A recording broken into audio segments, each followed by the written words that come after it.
नमस्कार, आप देख रहे हैं स्वदेश न्यूज। मैं हूं आपके साथ अंशुल शर्मा। चार बड़ी खबरें आप देख रहे हैं, तो आइए नजर डालते हैं आज की चार बड़ी खबर कौन सी है। लेकिन इस वक्त की बड़ी खबर भी हम आपको बता रहे हैं, तो चार बड़ी खबर क्या है उस पर नजर डाल लेते हैं। पहली बड़ी खबर हम आपको बता रहे हैं, जहां पर यूपी में तीसरे चरण की वोटिंग जारी है। 59 सीटों पर 627 उम्मीदवार मैदान में है। 2 करोड़ 16 लाख मतदाता किस्मत का फैसला करेंगे। पंजाब में वोटिंग जारी है। दूसरी बड़ी खबर आपको बताएंगे, जहां पर 117 सीटों पर वोट पड़ रहे हैं। सुबह 8 बजे से शाम 6 बजे तक वोटिंग होगी और कांग्रेस को अकाली दल के साथ अपना और बीजेपी और अमरिंदर गठबंधन से भी चुनौती मिलेगी। तीसरी बड़ी खबर मिलेगी, जहां पर यूपी दौरे पर मध्य प्रदेश के मुख्यमंत्री शिवराज सिंह चौहान बीजेपी के पक्ष में चुनावी जनसभा को संबोधित करेंगे और बीजेपी के प्रत्याशी के समर्थन में वोट भी मांगेंगे। चौथी और अंतिम बड़ी खबर मिलेगी, जहां पर यूक्रेन में युद्ध के अंदेशों से लोगों का पलायन अब जो है वो शुरू हो गया है। बॉर्डर एरिया से 10 लाख लोगों ने अपना घर छोड़ दिया है। पोलैंड रूस में शरण लेने की कोशिश की जा रही है। चलिए रुक करेंगे बड़ी खबर की और इस वक्त की, जहां पर यूपी में तीसरे चरण के लिए मतदान जारी है। यूपी चुनाव 16 जिलों की 59 सीटों पर मतदान जारी है। पंजाब में 117 सीटों के लिए मतदान जारी। पंजाब में सुबह 9 बजे से लेकर अब तक 4.80% मतदान किया जा चुका है। सुबह यूपी में 9 बजे से अब तक 8.15% मतदान किया जा चुका है। औरैया में 9 बजे तक 8.17% मतदान किया जा चुका है। ललितपुर की अगर बात करें तो 9 बजे तक 9.67% मतदान किया जा चुका है। फर्रुखाबाद की अगर बात करें तो 9 बजे तक 9.62% मतदान किया जा चुका है। कासगंज में 9.42% मतदान किया जा चुका है। झांसी में 7.70% मतदान किया जा चुका है और कानपुर देहात में 6.17% मतदान किया जा चुका है।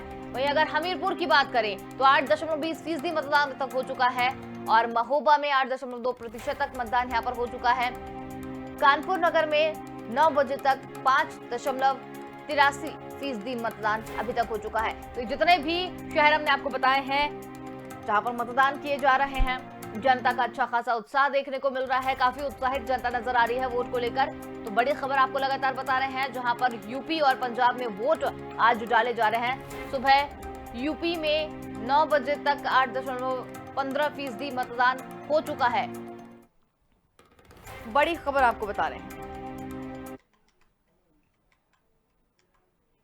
चलिए अब रुक करेंगे खबरों की ओर, जहां पर उत्तर प्रदेश में तीसरे चरण का मतदान शुरू हो गया है। राज्य में 16 जिलों की 59 सीटों पर सुबह 7 बजे से शाम 6 बजे तक वोट डाले जाएंगे।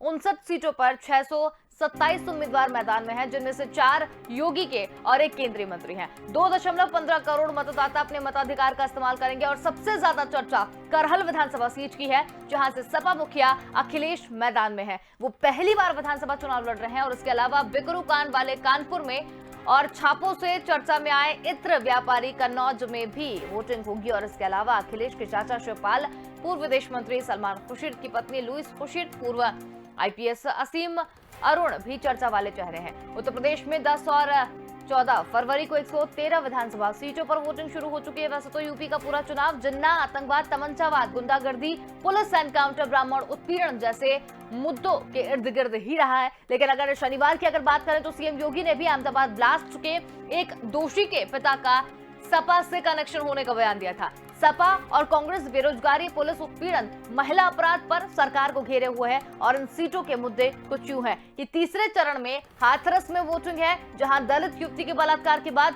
हत्या और फिर जबरदस्ती अंधेरे में उसका अंतिम संस्कार करने का मुद्दा था। सपा कांग्रेस लगातार इस मुद्दे को लेकर योगी सरकार को घेर रही है और कानपुर का बिकरू कांड भी इस बार मुद्दा बड़ा बना हुआ है, जिसमें विकास दुबे पुलिस एनकाउंटर और उसके एक सहयोगी अमर दुबे की पत्नी खुशी दुबे को जेल भेजा जाना यहाँ का मुद्दा है। विपक्ष से ब्राह्मणों के साथ अन्याय बता रही है और सपा और बसपा ने इसको लेकर योगी सरकार को खूब घेरा। जिन सीटों पर चुनाव है वहां ज्यादातर यादव परिवार का हस्तक्षेप है और ऐसे में भाजपा ने सपा के खिलाफ जातिवाद और परिवारवाद के मुद्दे को उठाती है।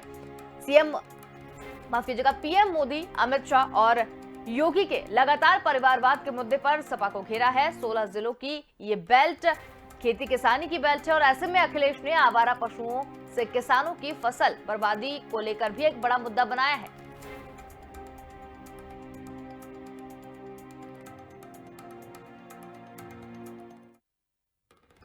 और ज्यादा जानकारी के लिए यूपी अध्यक्ष अखिल सिद्दीकी हमारे साथ यहाँ पर जुड़ गए हैं। जी अखिल जी, बहुत सारे मुद्दे हैं जिसमें कहीं सपा गिरती हुई नजर आ रही है, कहीं भाजपा गिरती हुई नजर आ रही है, लेकिन तीसरे चरण का मतदान जो है वो किस ओर अग्रसर हो रहा है?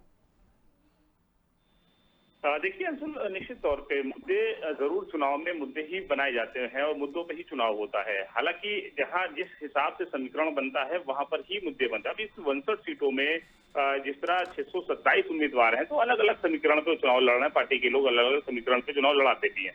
हालांकि देखिए, निश्चित तौर पे इसको देखा जाए तो वोटिंग जारी है और हाथरस है, सादाबाबा, सिकंदराबाद, पटियाला, अलीगंज, एटा, एरा, जलसर, मैनपुरी, भगोड़ा, किसनी, करहल, ये जो तमाम जो प्यासगंज, कन्नौज, जसवंत नगर, इटावा, पथवा, बिदून, सिकंदरा, ये भगोनीपुर, ये जो तमाम जो इलाके हैं, ये कहीं ना कहीं समाजवादी पार्टी के गढ़ में रहे।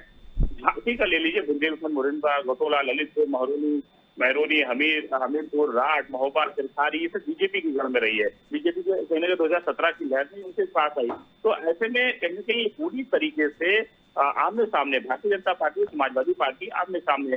हालांकि इन सीटों पर झांसी के बुंदेलखंड में कई ऐसी सीटें जहाँ पर बसपा अच्छा प्रदर्शन कर रही है। तो बहुत से लोग ये मानते हैं कि वो पार्टी कमजोर चल रही है, लेकिन कहीं ना कहीं वो अंदरूनी और साइलेंट वोट का भी काम चुनाव में मतदान के दिन दिखता है, जिससे बसपा भी कहीं ना कहीं प्रदर्शन कर रही है।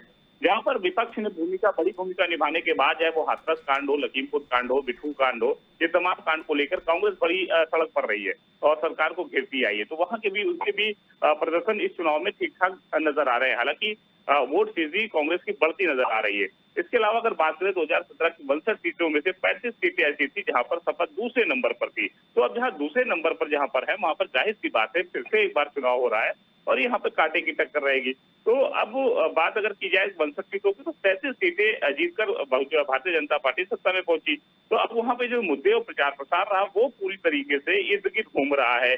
कहाँ की पुलिस इनकाउंटर, ब्राह्मण, गुंडागर्दी, तमंचावाद, आतंकवाद, जिन्ना, ये तमाम उत्पीड़न को लेकर ये आमने सामने रहा। हालांकि देखिए, चाहे वो मुख्यमंत्री योगी आदित्यनाथ हो या पूर्व मुख्यमंत्री अखिलेश यादव हो, ये तमाम लोग हों जो मंच से बयानबाजी करते नजर आए, चाहे जिन्ना को लेकर, गर्मी को लेकर, बिठू कांड को लेकर, इनकाउंटर को लेकर, ब्राह्मण को लेकर, ये तमाम किसान के मुद्दों को लेकर, ये चुनाव आते आते उसी पर कहीं न कहीं आधारित हो गया। तो ऐसी मुद्दों पर ही चुनाव वोटिंग हो रही है। हालांकि हार्ड सीट की बात से जिसकी नजर सब पर है, जिसकी अगर करहल से में देखें तो करहल में अखिलेश वर्सेस एसपी बघेल है। जसवंत नगर में शिवपाल सिंह यादव, विनय सकल है जो भारतीय जनता पार्टी से हैं, शिवपाल के अखिलेश के चाचा है और कहीं न कहीं बड़े कद्दावर मंत्री रहे और पार्टी के परिवार से हैं। तो ऐसे में कन्नौज के असीम अरुण जिन्होंने अपने आईपीएस के इस्तीफा देने के बाद, वीआरएस देने के बाद वो भारतीय जनता पार्टी में शामिल हुए और कहीं न कहीं वो राजनीतिक तौर पर वो मैदान में और विधानसभा का चुनाव लड़ रहे हैं। असीम अरुण वही है कि दौरे वहां पर समाजवादी पार्टी टक्कर दे रही है। तो ऐसे में वहां भी आमने सामने है। हाथरस में देखिए रामवीर और गुड्डू चौधरी। अब यहाँ पर हाथरस का कांड है, तो हाथरस का कांड कहीं ना कहीं रंग दिखाएगा। ये बड़ा मुद्दा बनेगा हाथरस में। बीजेपी वर्सेस वहां पे भी सपा है और वहां पर कांग्रेस भी अच्छा प्रदर्शन कर रही है, क्योंकि हाथरस में जो घटना हुई थी उसको लेकर कांग्रेस, संजय गांधी काफी आगे रही। तो ऐसे में सपा और कांग्रेस वहां की लड़ाई में भारतीय जनता पार्टी के सामने लड़ रही है। कानपुर की बात करें, कानपुर में विजयी जो है वहाँ हाजी सोलंकी, यानी हाजी सोलंकी और हाजी सोलंकी के पिता मरहूम जो थे वो सोलंकी, उन्होंने काफी सालों से इस सीट पर कब्जा उनका रहा है। अब यहाँ पर Samajwadi party versus Bharatiya Janata party है, लेकिन यहाँ पर मुस्लिम वोट बैंक का कहीं ना कहीं लाभ समाजवादी पार्टी को मिल जाता है और यही वजह है कि समाजवादी पार्टी का ये गढ़ माना जा रहा है। तो ऐसे में ये 5 सीटें हॉट सीटें हैं। अब इसलिए मुद्दों को लेकर, इन तमाम मुद्दों को लेकर यहाँ पर आज वोटिंग शुरू हो गई। बिल्कुल अखिल जी, बहुत धन्यवाद हमारे साथ में जुड़ने के लिए और तमाम जानकारी हमारे साथ साझा करने के लिए। बड़ी खबर आपको बता रहे हैं, यूपी में तीसरे चरण का मतदान शुरू है। 59 सीटों पर मतदान यहां पर किया जा रहा है। मतदान केंद्रों पर वोटर्स का जोश हाई दिखाई दे रहा है। 2 करोड़ 16 लाख मतदाता किस्मत का फैसला करेंगे।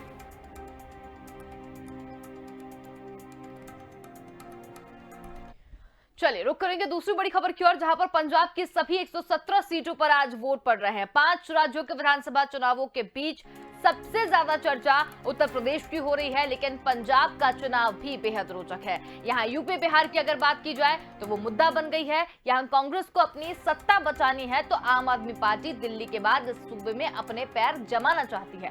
भाजपा अमरिंदर सिंह की पार्टी पंजाब लोक कांग्रेस के साथ मतदान में है, वहीं बसपा के साथ गठबंधन में चुनाव लड़ रहा अकाली दल बड़े उलटफेर की कोशिश में है। इस वजह से राज्य के कई सीटों पर मुकाबला त्रिकोणीय है, तो वहीं पर 4 पार्टियों के बीच में सीधी फाइट दिखाई दे रही है।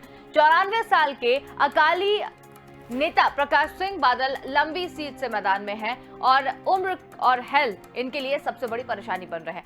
कैप्टन अमरिंदर सिंह की अगर बात करें तो पटियाला सीट से पहली बार अपनी पार्टी के टिकट पर मैदान में है और यही उनके सामने एक सबसे बड़ी चुनौती है। अमरिंदर को आपसे कड़ी टक्कर मिल रही है। अमृतसर ईस्ट पर कांग्रेस के नवजोत सिद्धू और अकाली दल के विक्रम मजीठिया आमने सामने आ गए हैं। 18 साल में पहली बार सिद्धू को इस तरह से सीधी चुनौती मिली है। सीएम चरणजीत सिंह चन्नी 2 सीटों पर भदौर और चमकौर साहिब से चुनाव लड़ रहे हैं और दोनों ही जगह उन्होंने आम आदमी पार्टी से चुनौती मिल रही है। आम आदमी पार्टी का सीएम चेहरा घोषित किए जा चुके उम्मीदवार भगवंत मान संगरूर जिले की धूरी पर सीट से चुनाव लड़ रहे हैं। पंजाब वोटिंग भी आज यहाँ पर है। 117 विधानसभा सीटों पर वोटिंग है। शाम 6 बजे तक ये वोटिंग की जाएगी। और ज्यादा जानकारी के लिए हमारे साथ वरिष्ठ पत्रकार रमेश शर्मा जुड़ गए हैं। जी रमेश जी, आपसे जानना चाहेंगे कि 117 विधानसभा सीटों पर आज पंजाब में चुनाव होने जा रहे हैं। क्या इसे ऐसा माना जा सकता है कि सीधी चुनौती या कांटे की टक्कर आप में और अकाली दल में है? देखिए, निश्चित रूप से इस बार का चुनाव बहुत एक असमंजस सा है और पिछले कई चुनावों से ये चुनाव बहुत अलग है और जितनी ताकत वहां पर सामने मैदान में है, आम आदमी पार्टी भी है, अकाली दल है, कांग्रेस है, और इसके अलावा इस बार पहली बार जिस तरह के मुद्दे, खासतौर से तनाव के मुद्दे, अलगाववाद के मुद्दे, क्षेत्रीयता के मुद्दे, ऐसे मुद्दे उठे नहीं हैं। ऐसी स्थिति में मतदाता किसको पसंद करेगा ये कहा नहीं जा सकता।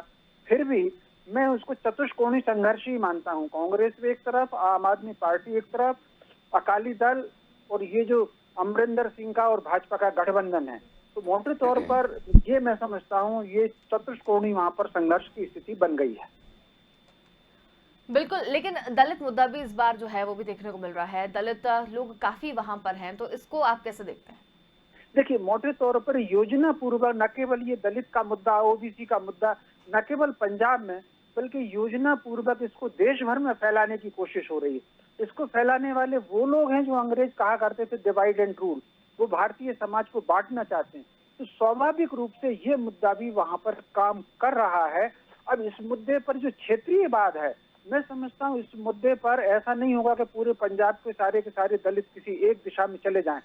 वो कहीं ना कहीं जो लोकल उम्मीदवार है अगर वो दलित के आसपास होगा, दलित में लोकप्रिय होगा या दलित समाज का होगा, तो लोकल उम्मीदवार के हिसाब से ये वोट बनेगा और ये बिखराव की जैसी स्थिति बन रही है।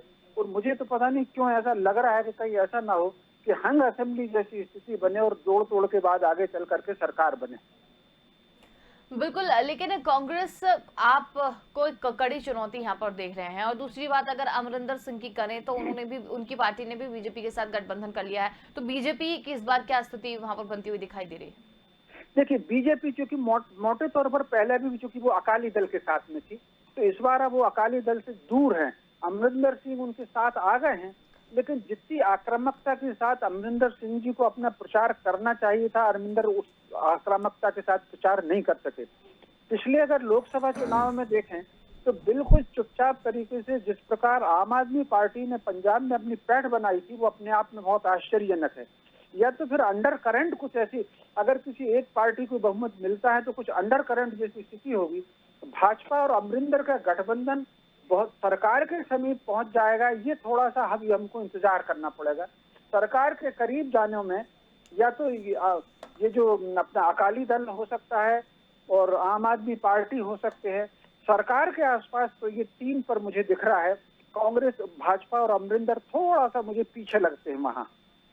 चलिए, बहुत धन्यवाद रमेश जी हमारे साथ में जुड़ने के लिए, तमाम जानकारी हमारे साथ साझा करने के लिए।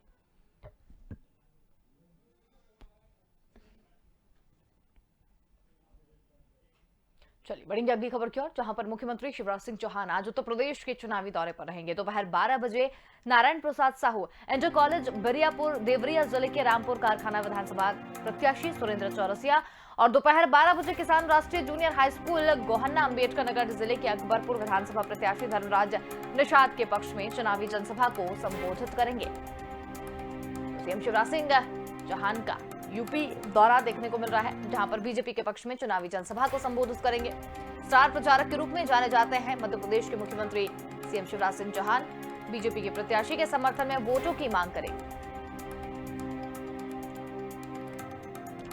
और ज्यादा जानकारी के लिए संवाददाता दीपक द्विवेदी हमारे साथ यहां पर जुड़ गए हैं। जी दीपक, सीएम शिवराज सिंह चौहान का यूपी दौरा है और बीजेपी के पक्ष में जनसभा को संबोधित भी करेंगे, क्या रणनीति समझी जाए इससे?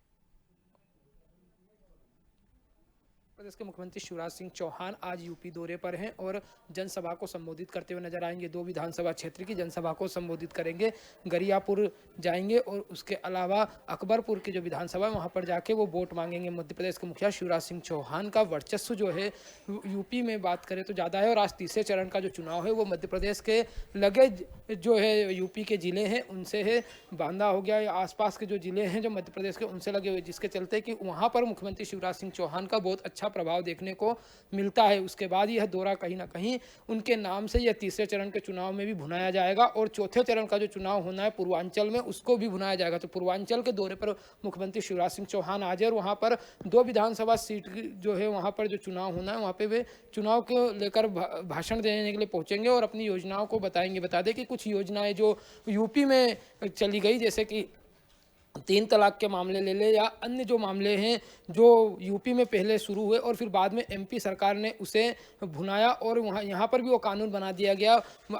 जो प्रदर्शन करते हैं उस दौरान जो नुकसान होता है तो वह इस तरह के जो कानून जो पहले यूपी में बने थे और इस तरह के जो एमपी में बना दिए, तो कहीं ना कहीं यूपी और एमपी का जो टच देखने को मिलता है। इसको लेकर मुख्यमंत्री शिवराज सिंह चौहान स्टार प्रचारक के रूप में गए हैं और मुख्यमंत्री होने से पहले वे एक अच्छे प्रखर वक्ता के रूप में पूरे देश भर में प्रसिद्ध थे। वहीं यहाँ की जो योजनाएं हैं, यहाँ की जो महिला मोर्चा हैं, आसपास जो यूपी के जो सटे जिले वहाँ पर पहुँची थी और वहाँ पर लाडली लक्ष्मी योजना जो महिलाओं के लिए चलाई जा रही है वो योजनाएं समेत तमाम जो योजना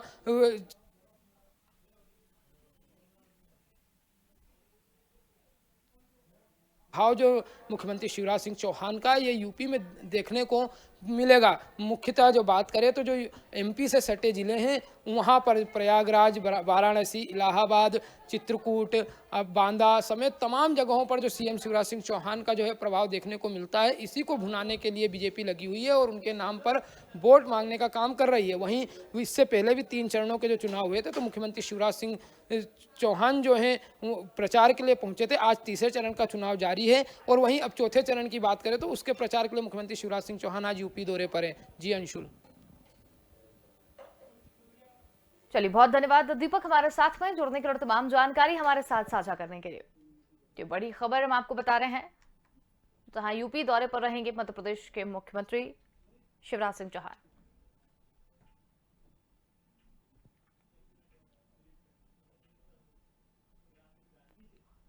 बड़ी खबर आपको बता रहे हैं, जहां पर सीएम शिवराज सिंह चौहान का यूपी दौरा। आज उत्तर प्रदेश के चुनावी दौरे पर रहेंगे सीएम शिवराज सिंह चौहान। स्टार प्रचारक के रूप में जाने जाते हैं सीएम शिवराज सिंह चौहान और आज बीजेपी के पक्ष में वोट मांगेंगे। आपको बता दें कि तीसरे चरण का चुनाव भी आज है।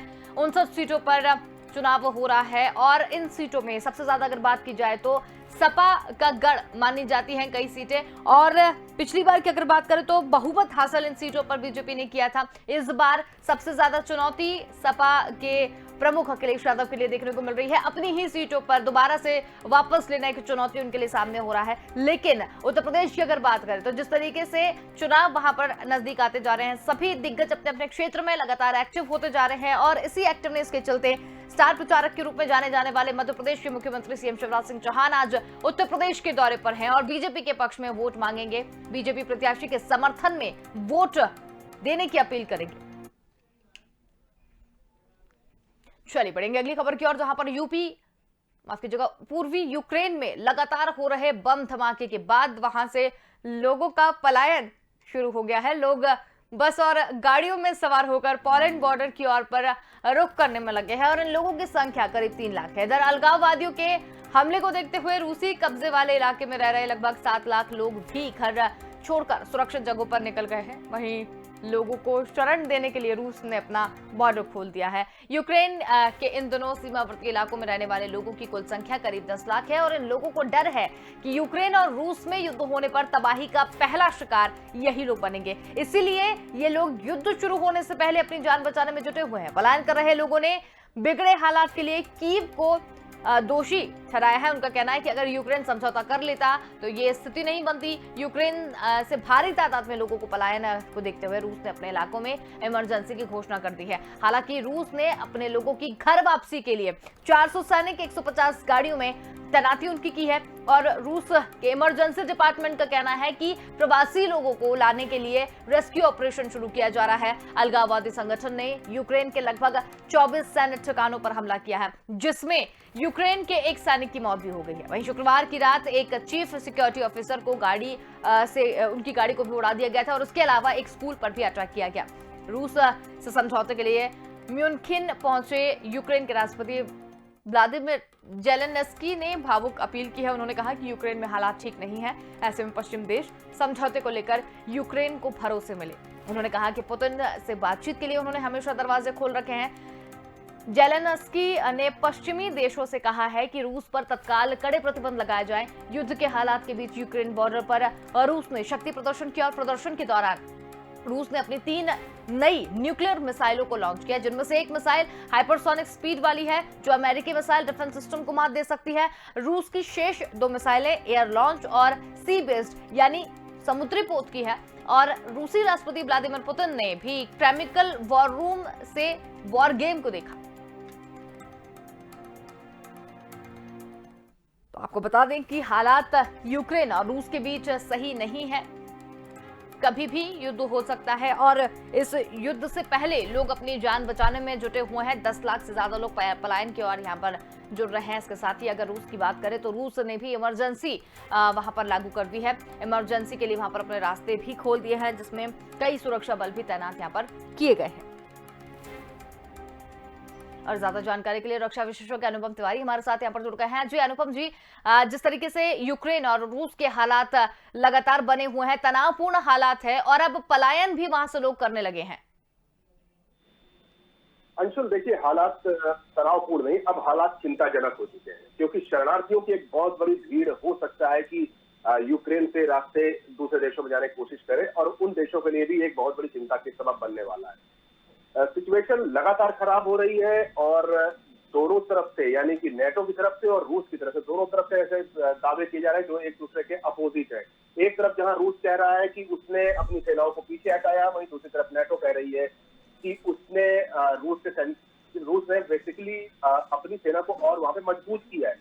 तो अब हकीकत क्या है ये तो वो दोनों कंट्रीज ही समझ सकते हैं, लेकिन इसमें सबसे ज्यादा नुकसान यूक्रेन के आम नागरिकों का होने वाला है और इसीलिए यूक्रेन के जो राष्ट्रपति हैं वो अलग अलग देशों में अलग अलग जगहों पर जाकर के भावनात्मक अपील कर रहे हैं, क्योंकि अगर युद्ध होता है तो सबसे बड़ा नुकसान यूक्रेन का ही होने वाला है और यूक्रेन को 2 तरफा नुकसान है। इसमें एक तो रशिया के साथ उनकी एक लंबी सीमा लगती है और वहां पर रशिया जहां पर भी सीमा पर उनके साथ है उसने सेपरेटिस्ट मूवमेंट को काफी हवा दे रखी है। तो यूक्रेन के लिए किधर भी जाने का अभी रास्ता समझ में नहीं आ रहा है, इसलिए नेटो कंट्रीज को और बेसिकली इनको यूरोपियन कंट्रीज को थोड़ा सा गंभीर होना पड़ेगा।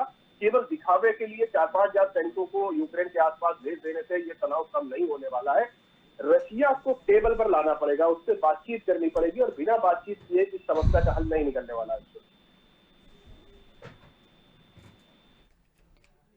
बढ़िया, चलिए, बहुत धन्यवाद हमारे साथ में जुड़ने के लिए, तमाम जानकारी हमारे साथ साझा करने के लिए। तो यूक्रेन में लोगों का पलायन देखने को मिल रहा है। अब तक 24 सैन्य शक्तियों को वहां पर लगा दिया गया है। यूक्रेन के राष्ट्रपति की भावुक अपील भी देखने को मिली। बॉर्डर पर रूस का शक्ति प्रदर्शन जारी है।